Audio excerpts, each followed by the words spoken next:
오늘도 새벽을 깨워 주님의 자리에 나오신 성도님들을 주님의 이름으로 축복합니다. 이번 주에 계속해서 데살로니가 전서의 말씀을 나누고 있습니다. 어제는 2장의 말씀으로 은혜를 나누었습니다. 오늘은 3장의 말씀으로 함께 은혜를 나누고자 합니다. 3장은 앞에 본문이었던 2장의 맨 마지막 부분인 2장 17절부터 보아야 그 의미를 알 수 있습니다. 그래서 오늘 읽은 본문이 2장 17절부터였습니다. 오늘 바울을 통해 우리에게 하시고자 하시는 말씀을 듣고 은혜 받기를 원합니다. 바울은 이 데살로니가 전서를 쓰면서 고민이 굉장히 많았습니다. 어떤 고민이냐 하면은 데살로니가 교회가 뿌리가 박히기도 전에 쓰러져 있을 것이라는 생각이었습니다. 그런 두려움 때문에 이 편지를 쓰면서 굉장히 고민이 많았습니다. 그래서 그는 데살로니가로 계속 가기를 원했습니다. 오늘 본문 2장 18절을 보면 이렇게 나와 있습니다. 2장 18절에 보면 이렇게 나와 있습니다. 그러므로 나 바울은 한 번 두 번 너희에게 가고자 하였으나 사탄이 우리의 길 막았도다. 바울은 이들에게 가기를 정말 원했습니다. 그러나 번번이 막혀서 가지를 못했습니다. 여기 데살로니가 전서와 함께 봐야 하는 본문이 사도행전 16장과 17장의 말씀입니다. 사도행전에 보면 이제 사도행전 17장 10절에 보면 데살로니가에서 이제 쫓겨가듯이 이제 베레아로 도망가게 됩니다. 월요일에 제가 원래 그들이 가고자 했던 장소는 유추해 보면 서쪽으로 진행했을 것으로 예상합니다. 원래 가고자 했던 장소는 서쪽이었습니다. 월요일에 제가 데살로니가 지역을 이야기할 때 로마 제국 때에 세워진 에그나티아 가도라는 도로를 이야기를 했습니다. 이 도로는 서쪽으로는 아드리아해, 그리고 동쪽으로는 비잔티움까지 이렇게 동서로 이어져 있는 이런 도로라고 이야기했습니다. 그래서 이 도로가 서쪽으로는 아드리아해를 통해서 아드리아해를 거쳐서 로마로 갈 수 있는 그런 도로였는데, 이렇게 볼 때 아드리아해까지 갈 수 있다고 볼 때 이들의 원래 목적지는 로마였을 겁니다. 그러나 데살로니가에서 복음을 전하다가 도망쳤을 때 이들은 그 도로, 이 에그나티아 가도로 가기보다는 남쪽으로 이제 도망을 가게 됩니다. 남쪽 지역으로 점점 남쪽으로 도망가게 됩니다. 그래서 먼저 도착한 장소가 바로 베레아 지역이었습니다. 베레아라는 도시였습니다. 그곳에서도 베레아에서도 복음을 전하지만 데살로니가부터 쫓아온 그 사람들 때문에 또 도망가게 됩니다. 또 도망가게 해서 남쪽으로 이동하다 보니 그리스의 수도인 아테네까지 오게 된 것입니다. 도망치듯 내려가고 있는 바울에게 걸림돌은 무엇이었냐? 그것은 바로 데살로니가 교회를 향한 마음이었습니다. 아테네에 도착했을 때도 그는 걱정했습니다. 몇 달 전에 설립된 아주 아기 교회였던 데살로니가 교회, 세속적 문화와 다신 사회에서 그들의 회심은 그들의 문화를 따르지 않고 오직 예수의 복음을 따르겠다는 다짐이었습니다. 그래서 박해가 심할 것으로 예상한 바울은 아테네에서 자신의 분신과도 같은 형제 디모데를 급파하게 됩니다. 유대인이었습니다. 이 바울과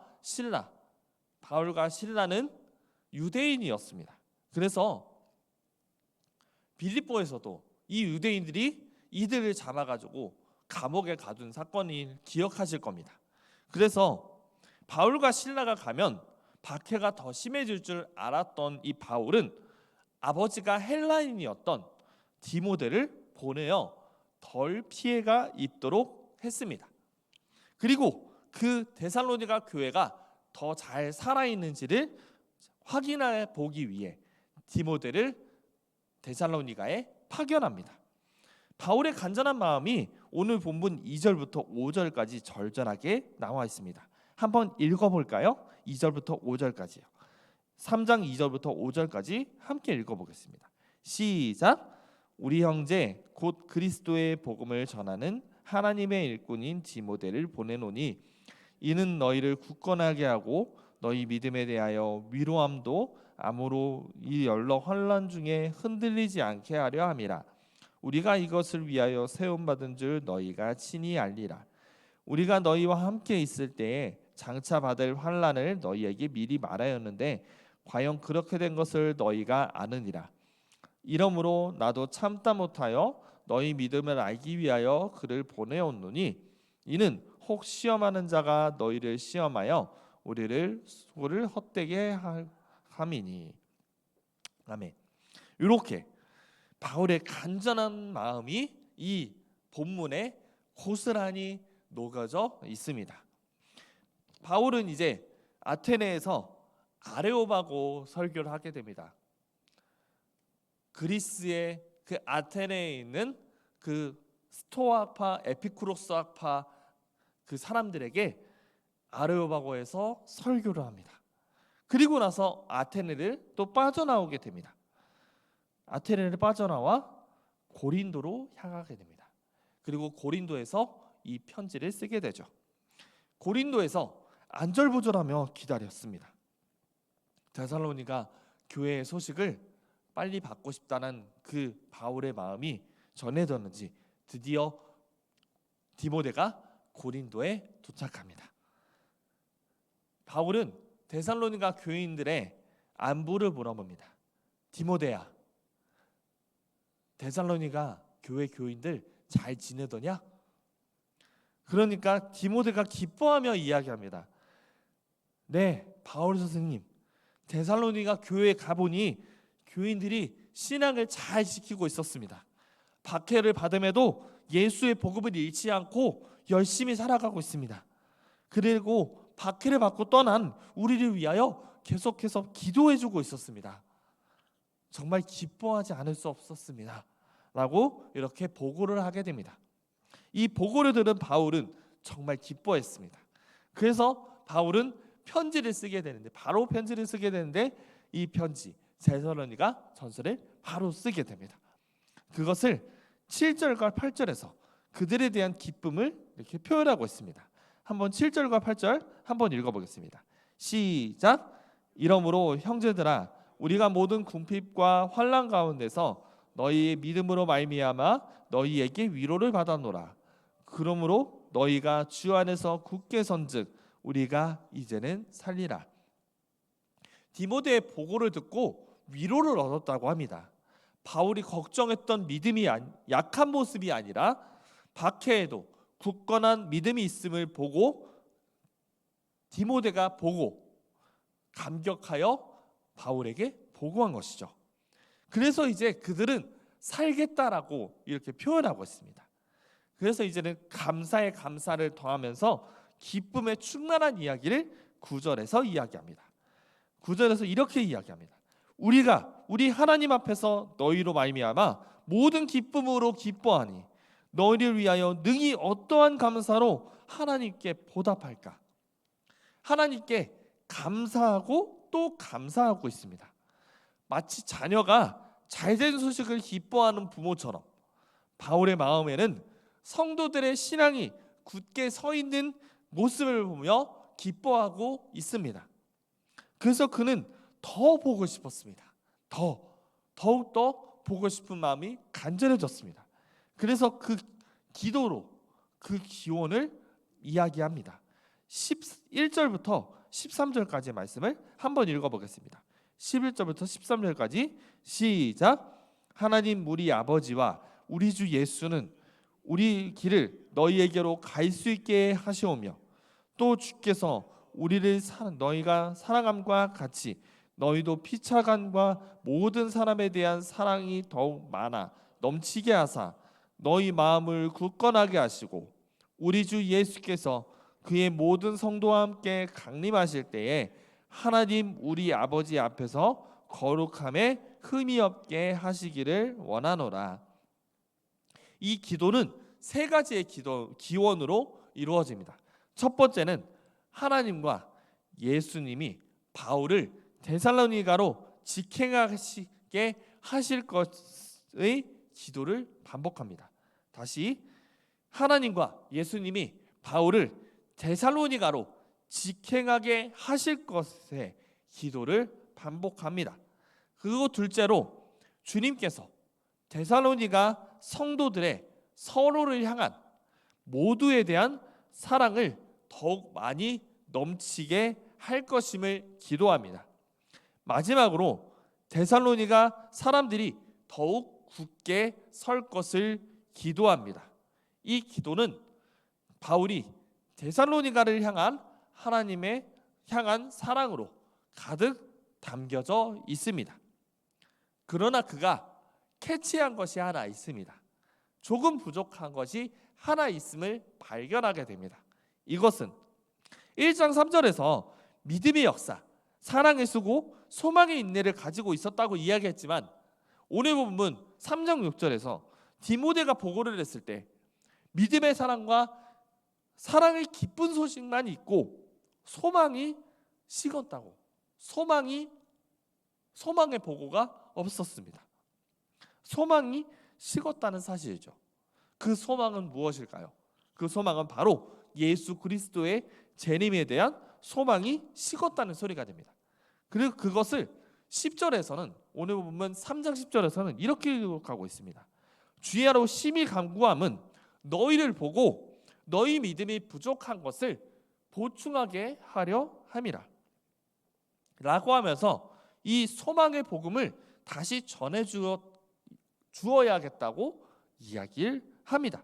그리고 13절의 기도에서도 우리 주 예수께서 그의 모든 성도와 함께 강림하실 때에 하나님 우리 아버지 앞에서 거룩함에 흠이 없게 하시기를 원하노라 라고 기록하는 것을 보면, 이야기하는 것을 보면 재림에 대한 소망이 조금 식어졌다는 것을 알 수 있습니다.